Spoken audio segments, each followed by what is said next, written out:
I never thought he'd take me seriously. Let's start there. The first time I said, maybe I should leave if this is how things are going to be, I didn't mean it. I just wanted him to react, to snap out of whatever cold, distant shell he'd been living in for the past 6 months.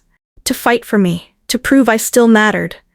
But he didn't. He just nodded, looked down at his coffee, said maybe you should. And that should have stopped me.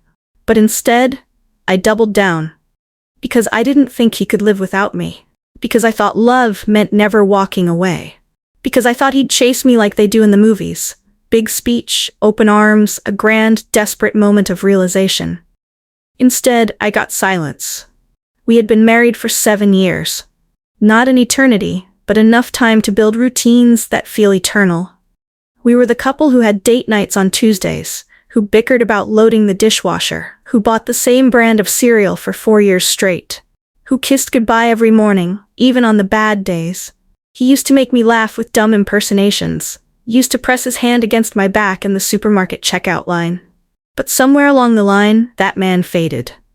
Replaced by someone quieter, less present, more patient, somehow, but in a way that felt dangerous. Like he was done being upset because he was done hoping. And I felt it, but I didn't face it, so I tested him. Little things at first. Sighs, snappy tones, passive-aggressive comments when he was 5 minutes late. Then bigger things, withholding affection, canceling plans last minute, making pointed remarks at dinner when he forgot to take the trash out. I wanted him to snap, to care enough to fight. I wanted to provoke the version of him who used to show up with flowers when we argued. The version who used to say, we're not going to bed angry, even when I rolled my eyes. But instead of fighting, he folded into himself. He became polite, too polite, like a guest in our home, like someone who was quietly checking out while I was still making a scene at the front desk. I remember the night I crossed the line. We were sitting in the living room. The boys were asleep. A movie was playing, but neither of us were watching. I was 2 glasses of wine in, just enough courage to be cruel. Do you even want to be here anymore? I snapped, because I feel like I'm married to a wall. He didn't flinch. He looked at me, calm, level, and said, I haven't known how to be with you for a long time, but I stayed because I thought maybe you'd find your way back. I froze. That wasn't the script. He was supposed to apologize, to beg. So I fired back, maybe I should just leave. He paused, and then, with a kind of peace that scared me more than any shouting ever could, he replied, okay, just that. No panic, no bargaining, just okay. That was the first night I cried myself to sleep in years. Not because I meant what I said, but because, for the first time, I realized he might have meant what he didn't say. That he might actually be ready to let me go. And I had no idea what to do with that. I thought he'd wake up the next morning and take it back. That he'd roll over, see me curled up on the edge of the bed and say, last night was a mistake, let's talk. But he didn't. Instead, he got up, made coffee, dressed the boys, and packed their lunches like it was any other Thursday. Except it wasn't. Something had shifted, subtly but permanently. He didn't slam doors. He didn't withdraw into anger or ice. He was still present, still gentle. But it was the gentleness of someone who has made up their mind, like someone saying goodbye with kindness, not attachment. That weekend, he moved into the guest room. He didn't announce it. He just carried his pillow down the hallway after dinner, said good night, and closed the door behind him. No drama. No, we need to talk. Just action. I told myself it was temporary, that it was space, that he just needed a few days to think. What I didn't know was that he'd already been thinking, for months, and he was done waiting for me to see it. The next week, I came home from a dentist appointment and saw a manila folder on the kitchen counter. Inside, a list of financial accounts, copies of our mortgage documents, a draft custody schedule. It was polite, organized, considerate even, and it hit me harder than a shouting match ever could. This wasn't emotional manipulation. This wasn't a bluff. It was a plan. And it was already in motion. I tried to backtrack. Tried to undo what I had set into motion with one reckless, wine-laced threat. I cooked his favorite meal, left a note on his pillow, texted him during the day with little updates about the boys. But he didn't take the bait. Not because he was cruel, but because he was done being baited.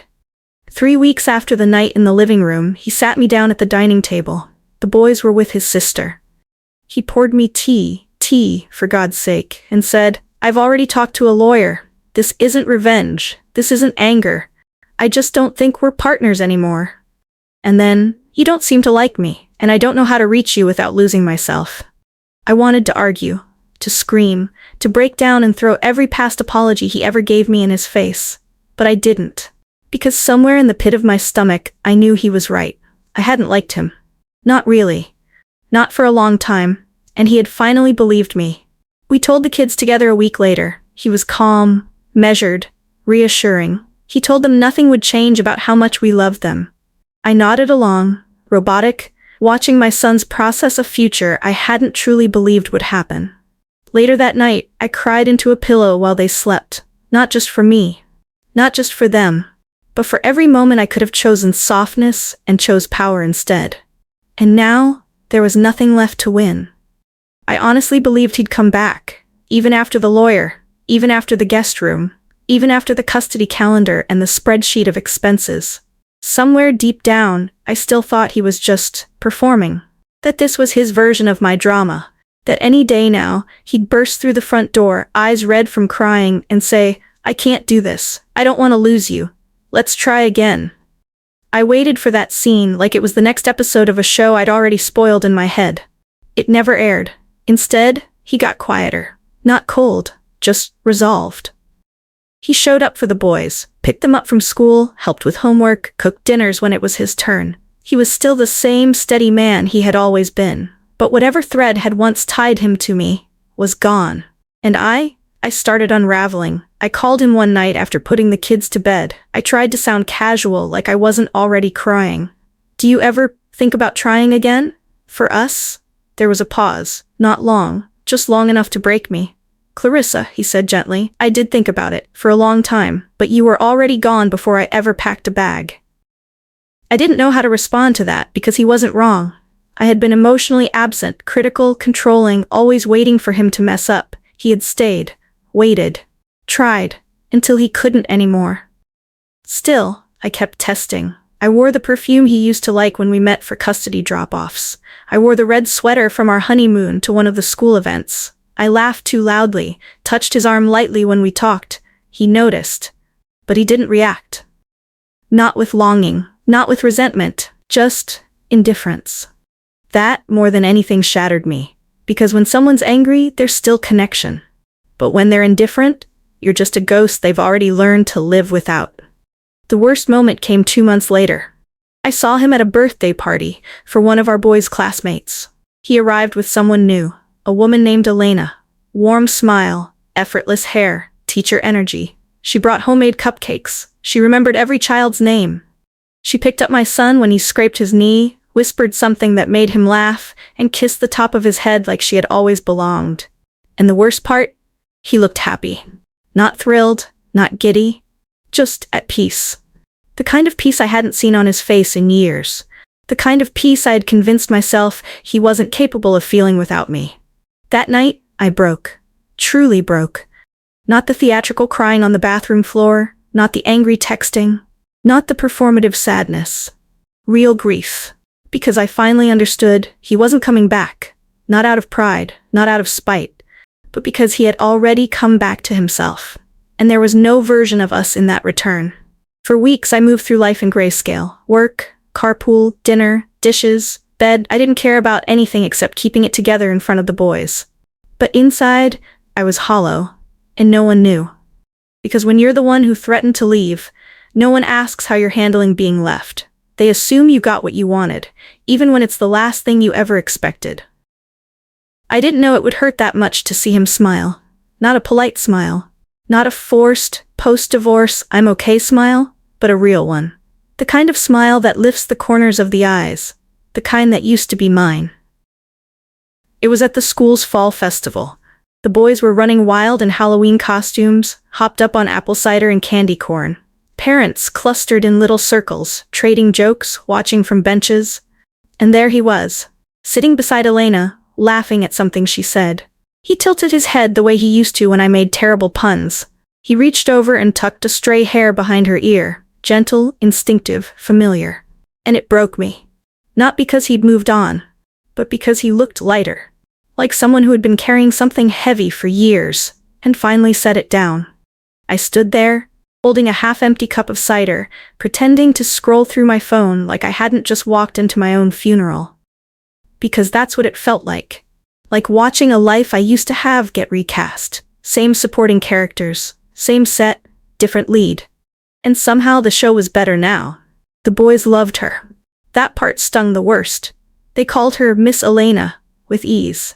She packed their lunchboxes when they were at his place. She remembered which one hated green beans and which one liked bedtime songs off-key. They glowed around her, not because she bribed them or overstepped, but because she was present, and I hadn't been. Not for a long time. I asked my oldest once, quietly, carefully, "Do you like spending time with Miss Elena?" He looked up at me, honest and unguarded, and said, "Yeah. She listens to my stories. She laughs at Dad's weird jokes. They're fun." Then he paused, tilted his head. "Why? Don't you like her?" I swallowed, hard. "I don't really know her," I said truthfully, but I didn't say what I was thinking. I hate that she gets the version of him I stopped believing in.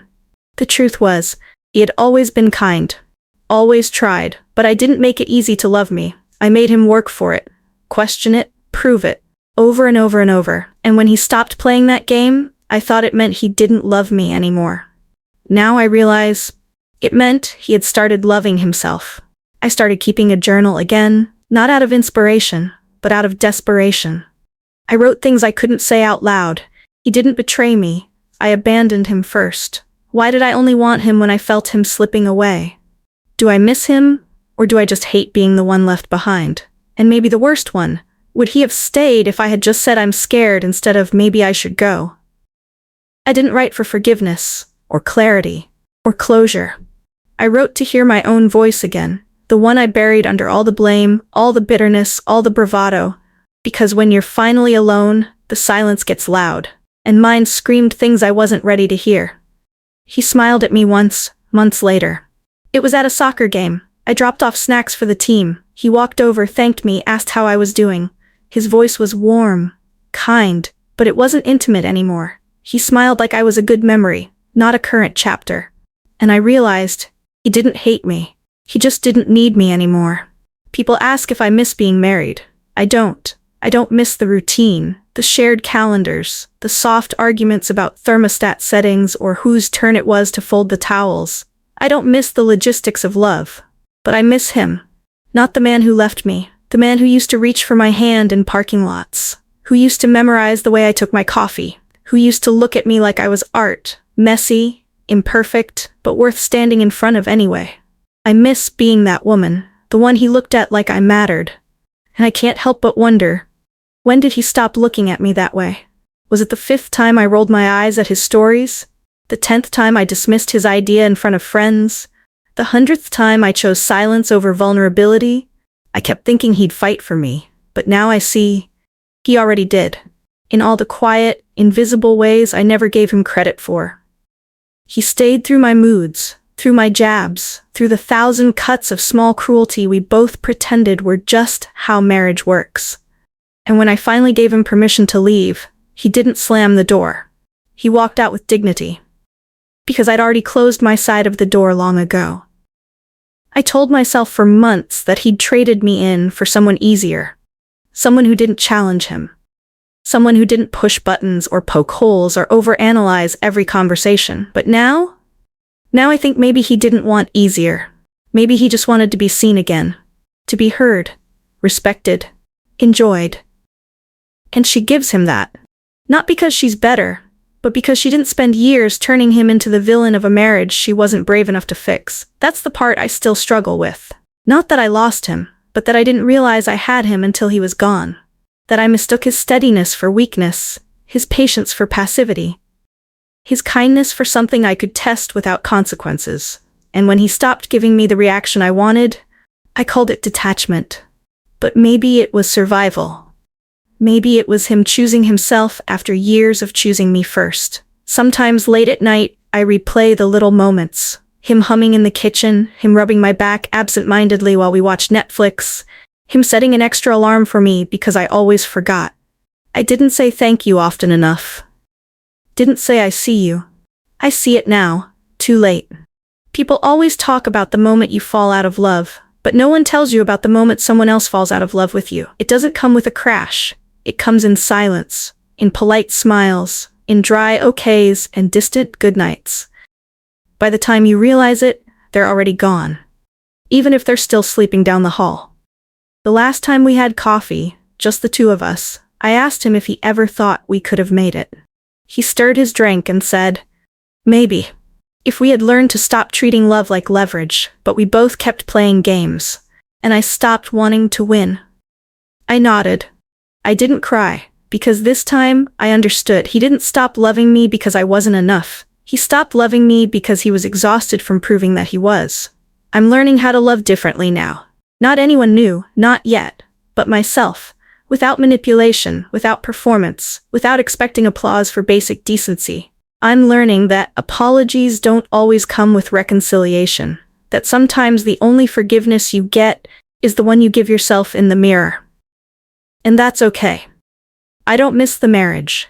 I miss the version of myself who believed I deserved the way he used to look at me. And now I'm working on becoming someone I'd look at that way too. Even if no one else ever does again. If I could speak to the version of myself from 2 years ago, the one curled up on the edge of the bed, seething in silence, calculating words like chess moves, waiting for him to slip up, I wouldn't yell. I wouldn't shame her. I'd just sit beside her, take her hand and say, "You're afraid. And that fear is louder than your love right now. But if you use fear to test someone's devotion, be ready to learn what happens when they pass the test by walking away." Because that's what he did. He didn't fail me. He passed my test. He showed me what boundaries really look like. He showed me that even the gentlest men have limits, and he left, not out of bitterness, but out of self-respect. The irony, it took losing him to finally become the kind of partner he would have deserved. I listen better now. I say, "I'm sorry" faster. I no longer weaponize silence or wield affection like currency. Not because I'm trying to win anyone back, but because I finally understand what real love costs. And I'm tired of paying for it with someone else's peace. I still see him sometimes. School plays, parent-teacher conferences, shared birthdays. We're cordial, supportive even. Sometimes we even laugh, brief flashes of old familiarity. But there's a glass wall now, invisible, unspoken, unbreakable. And I know better than to knock on it, because I lost the right to ask for another chance the moment I treated his presence like it was guaranteed. It never was. Elena's still around. Still warm, still kind. And I'll admit something here I've never said out loud. I'm grateful for her. Not because she replaced me, but because she restored him. She loves him in the quiet, steady way I never knew how to. And he looks at her the way he used to look at me, before I taught him not to. Some nights, I still cry, not out of longing, but out of mourning. Because grief doesn't only come from death. It comes from knowing you held something sacred in your hands. And crushed it because you mistook it for something you could rebuild whenever you pleased. I journal every morning now, 1 sentence a day. Sometimes it's hopeful. I made the boys laugh until they cried. Sometimes it's hard. I saw him kiss her forehead today, and it still aches. But mostly, it's honest. And that's something I never gave myself before. Honesty without judgment. Accountability without shame. I once told my therapist that I don't know if I'll ever find love again. She said, "Maybe not in the way you knew it, but now at least you'll know what to do when it shows up." And that's what I carry with me now. Not hope, not regret, but readiness. If my sons ever ask what happened between their father and me, I won't give them the sanitized version. I'll say, "We loved each other, but I didn't love him well. I loved from fear, from ego, from need, not from grace." And when he finally chose himself, I realized too late that I should have been choosing us all along. I don't miss the marriage. I miss the softness I once had access to, the intimacy, the inside jokes, the way his hand would find mine in a crowd like it was second nature. But I also know now I didn't lose that softness. I buried it, and I'm finally digging it back up, piece by piece. Not for him, but for me. Because I deserve to be someone who can love deeply without needing someone to lose themselves to prove it. So no, I don't wait for him to come back anymore. I don't wear the perfume he liked. I don't draft messages I'll never send. I just show up, for myself, for our kids, for the life I'm still learning how to live truthfully. And that's the quiet miracle of it all. Even after all the loss, I'm still here, still standing, still becoming someone worth choosing, even if the only one who chooses her is me.